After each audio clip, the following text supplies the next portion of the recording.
전에 SNS를 통해서 뇌과학자 장동선 교수님의 영상을 하나 본 적이 있습니다. 거기서 이런 이야기를 합니다. 사람은 살면서 참 많은 선택의 고민을 한답니다. A를 선택하는 게 옳을까? B를 선택하는 게 옳을까? 내가 지금 퇴사를 해야 하나 말아야 되나? 결혼을 해야 되나 말아야 되나? 저 물건을 사야 되나 말아야 되나? A를 선택했다가 B 때문에 후회하는 건 아닐까? 반대로 또 이걸 선택했다가 저것 때문에 후회하는 건 아닐까? 그런데 뇌과학자들의 연구에 따르면 질문을 잘못하고 있는 거랍니다. 이것은 A, B의 선택의 문제가 아니라 A를 선택하건 B를 선택하건 늘 후회하는 사람이 있고 반대로 후회하지 않는 사람이 있다는 거예요. 후회하느냐 후회하지 않느냐. 어떤 사람은 뭘 해도 후회하는 경향이 강하답니다. 또 어떤 사람은 대부분 자신이 선택한 일에 대해서 긍정적인 반응을 보입니다. 그래도 잘했어. 그러니까 이들의 차이가 뭘까? 바로 불확실성을 대하는 태도에 있다고 합니다. 우리가 살면서 예상치 못한 수많은 이 불확실성을 접하게 되는데, 심지어 우리들조차도 생각지 못한 일들에 매일매일 일어납니다. 그래서 내 계획이 틀어지고 벽에 부닥치고 좌절하고 낙심합니다. 이것은 감사의 태도에 있어서도 유사하게 나타납니다. 어떤 사람은 무슨 일이 일어나면 거기에 불만스러운 흠집을 발견하고 못마땅해 합니다. 또 어떤 사람은 모든 일에 감사를 발견합니다. 데살로니가전서 5장 18절 범사에 감사하라. 이것이 그리스도 예수 안에서 너희를 향하신 하나님의 뜻이니라 그랬습니다. 모든 일에 감사하는 것. 참 좋은 일에 감사하는 것은 어렵지 않습니다. 내게 유익이 되고 즐거우면 감사가 쉬워요. 그런데 한 치 앞도 알 수 없는 이 불확실한 세상에서 어떻게 좋은 일만 기대할 수 있겠습니까? 마음도 무너지지요. 답답한 일도 생기고 실망스러울 때가 한두 번이 아닙니다. 그런데 범사의 감사는 이런 유쾌하지 않은 모든 일에도 감사하라고 말씀합니다. 그렇다면 어떻게 모든 일에 감사할 수 있는 걸까? 혹시 우리의 감사의 초점이 다시 점검해 보아야 하는 것은 아닐까? 도대체 어떻게 범사에 감사할 수 있는 걸까? 오늘 말씀은 여기에 매우 중요한 힌트를 하나 주고 있습니다. 우리가 알거니와 하나님을 사랑하는 자, 곧 그의 뜻대로 부르심을 입은 자들에게는 모든 것이 합력하여 선을 이루느니라. 이것은 사도 바울이 우리를 위로하거나 격려 차원에서 한 말이 아닙니다. 그가 넘어지고 깨지고 쓰라린 세월을 보내면서 자기가 체험한 자기의 증언이 모든 것이 합력하여 선을 이루시는 하나님. 살아오는 동안 주님만을 신뢰하고 믿음으로 순종하고 따랐더니 그 결과가 언제나 아름다웠다. 그래서 모든 일에 감사할 수 있었던 겁니다. 여기서 합력이라는 표현이 있어요. 합력. 말 그대로 한다면 합력, 힘을 합친다라는 말처럼 보이는데요. 이 말은 함께라는 말과 일이라는 단어가 합쳐진 합성어를 합니다. 그러니까 이 힘을 합친다라는 의미보다 함께 일한다. 내가 하나님 안에서 함께 하나님과 일하는 거예요. 하나님은 나를 부르셔서 선을 이루십니다. 그래서 우리의 감사는 이 땅에서 찾을 것이 아니라 나를 통해서 하나님께서 선을 이루실 때 감사하는 겁니다. 여호와께 감사하라. 그는 선하시며 그 인자하심이 영원함이로다. 감사의 이유는 그가 선하시며 인자하시기 때문입니다. 그렇다면 첫 번째, 우리는 어떤 감사를 할 수 있을까? 계획대로 되지 않아도 감사할 수 있습니다. 사도 바울은 주를 믿는 자들을 잡아가두기 위해서 다메섹으로 가고 있었습니다. 그 길에서 주님을 만나 회심을 하게 되는데 자신이 부활하신 주님을 만나서 사도가 되리라고는 상상도 하지 못했습니다. 자기 인생에 그런 계획은 없었어요. 또 복음을 전하다가 죽을 위기에 놓이자 아라비아로 가서 3년 동안 시간을 보냅니다. 회심한 바울은 하루라도 빨리 부활의 복음을 전하고 싶었습니다. 그런데 하나님의 계획은 달랐습니다. 바울에게는 아직 더 준비할 시간이 필요했던 거죠. 더 다듬고 더 훈련할 시간이 있어야 했습니다. 주님은 바울의 믿음이 무르익을 시간을 갖게 하신 겁니다. 그래서 그는 계시를 통해서 더 깊은 복음의 은혜를 깨닫고 환상을 통해서 믿음의 확신을 갖게 됩니다. 그에게 이 시간들은 허송세월이 아니라 귀하고 값진 시간이었습니다. 나중에 바울은 아시아로 가기 위해서 또 계획을 세웠지요. 그런데 이번에도 성령께서 아시아에 말씀을 전하지 못하게 하십니다. 성경은 예수의 영이 허락하지 않으셨다고 기록합니다. 그러던 중에 반대편 땅인 마게도냐 사람이 이리로 오라고 손짓하는 환상을 보게 되지요. 그의 삶을 이끌었던 것은 계획이 아니라 계시였습니다. 그런데 계획에 없던 주님을 만나고 보니 자신이 그렸던 인생의 그림보다 더 위대한 인생이었습니다. 그의 열정으로 뛰쳐나가서 복음을 당장 전하는 것보다 조금 더 시간을 갖고 준비했던 것이 능력 있는 사도로 거듭나는 일이 되었습니다.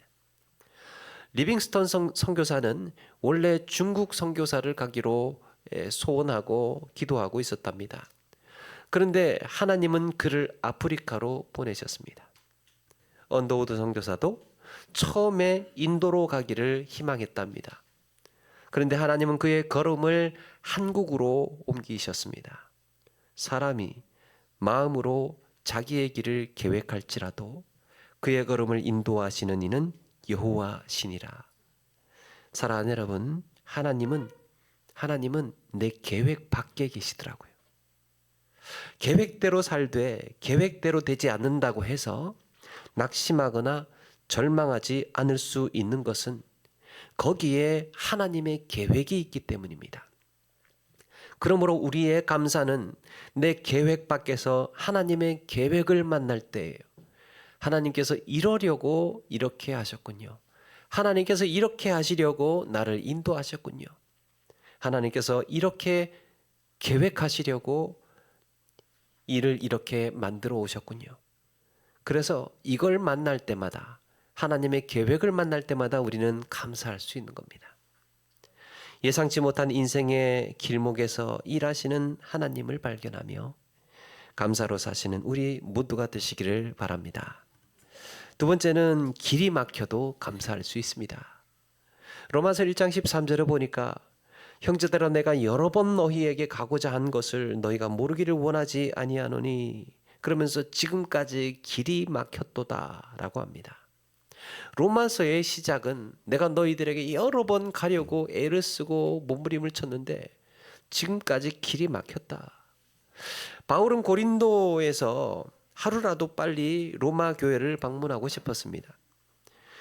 고린도는 로마에서 얼마 멀지 않은 곳입니다. 그런데 여러 번 계획을 세우고 기도를 했지만 길이 막혀서 가지 못했다고 합니다. 데살로니가도 방문하고 싶었는데 길이 열리지를 않았습니다. 그런데 가만히 생각해 보니까 바울이 로마와 데살로니가에 가지 못했기 때문에 편지로 대신 써야 했는데 그것이 로마서와 데살로니가 전후서가 되었습니다. 바울이 로마에 갇혔을 때도 마찬가지입니다. 이 교회, 저 교회에서 이런 어려운 이야기, 저런 사연들이 들려옵니다. 마음 같아서는 당장이라도 달려가서 문제 해결하고 위로하고 중재하고 싶었는데 바울이 거기에서 할 수 있는 일이라고는 기도하는 일과 편지 쓰는 거였어요. 그때 쓴 편지들이요, 에베소서, 빌립보서, 골로새서가 되었습니다. 바울이 갇혀 있지 않았더라면 이 성경들이 존재하지 못했을 거예요. 하나님은 바울을 향하여서 더 큰 비전을 품고 계셨습니다.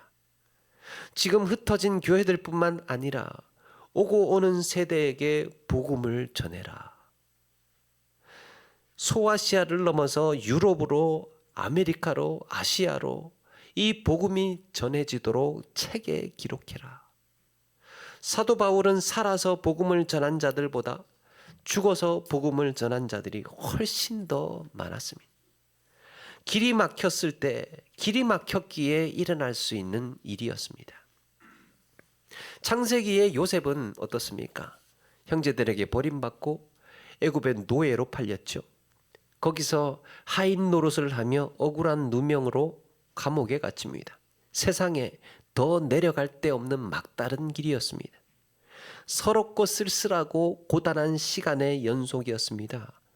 그런데 그로 인해 총리가 되어서 애굽을 살리더니 가족을 구합니다. 요셉은 수많은 시련을 겪은 후에 이렇게 고백합니다. 당신들은 나를 해하려 하였으나 하나님은 그것을 선으로 바꾸사 오늘과 같이 많은 백성의 생명을 구원하게 하시려 하셨나니. 지나고 보니 하나님이 자신을 인생의 막다른 길로 내몰아서 여기까지 오게 하신 것에 감사했던 거예요. 요셉을 통해서 선한 일을 하셨던 겁니다.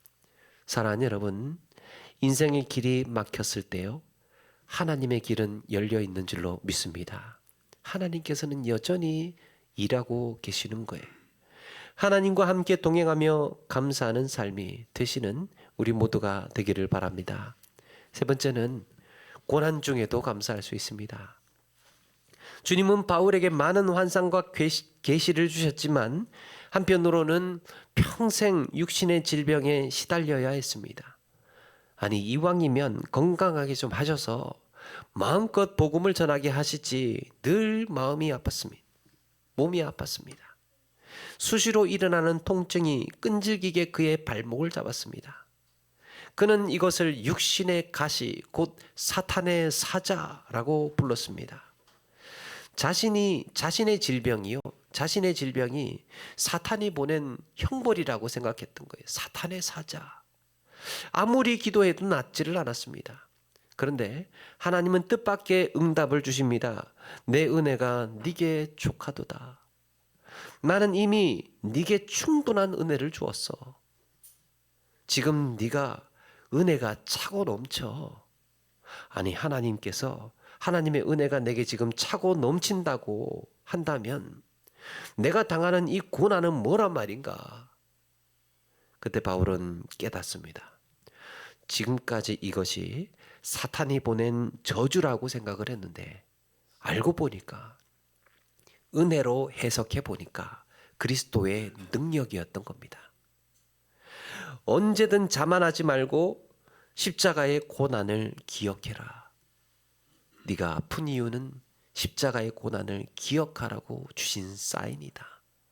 그는 그리스도 안에서 자신을 발견하였습니다. 자신이 처한 고난을 주님 안에서 다시 보니 은혜로 해석이 되었던 거예요. 하나 더 있습니다. 우리 주님은 이 바울의 질병으로 인해서 의사 누가를 붙여주셨지요. 언제부턴가 누가는 잦은 질병으로 고생하는 바울을 따라다니기 시작했습니다. 그 때문에 바울의 선교 사역을 가장 가까이에서 볼 수 있었습니다. 그래서 누가복음이며 사도행전을 기록할 수 있었던 거예요.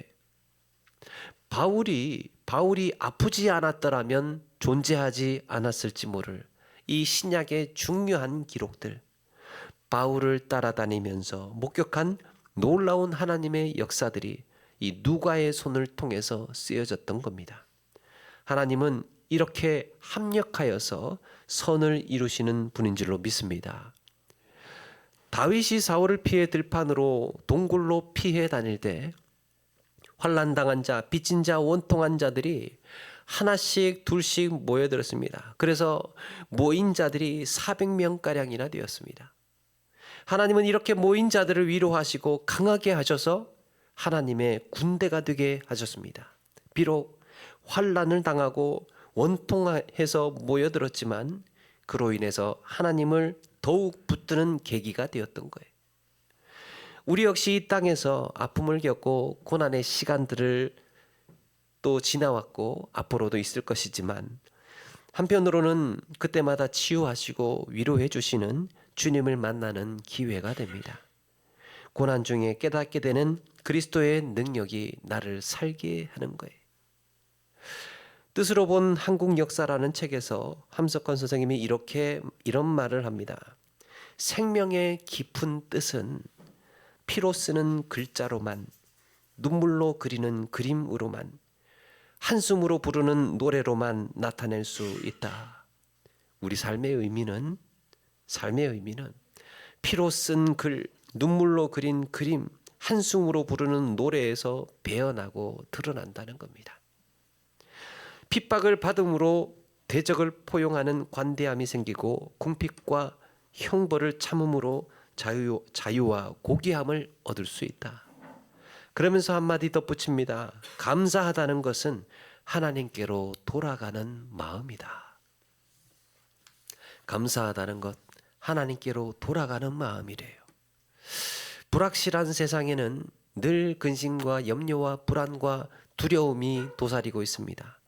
그러나 하나님께로 돌아가면 우리 하나님 안에서는 모든 것이 은혜고 감사인 줄로 믿습니다. 그러니까 감사의 초점이 세상을 보고 감사를 하는 것이 아니고, 이 세상 가운데에 역사하시는 하나님, 이를 계획하시고 이루어 가시는 하나님을 주목해야 감사할 수 있다는 겁니다. 한 가지 이야기로 말씀을 마치려고 합니다. 매사에 불평 많은 제자가 있었답니다. 어느 날 스승이 제자에게 소금물을 한 컵 가져와서 마시게 합니다. 그리고 묻습니다. 맛이 어때?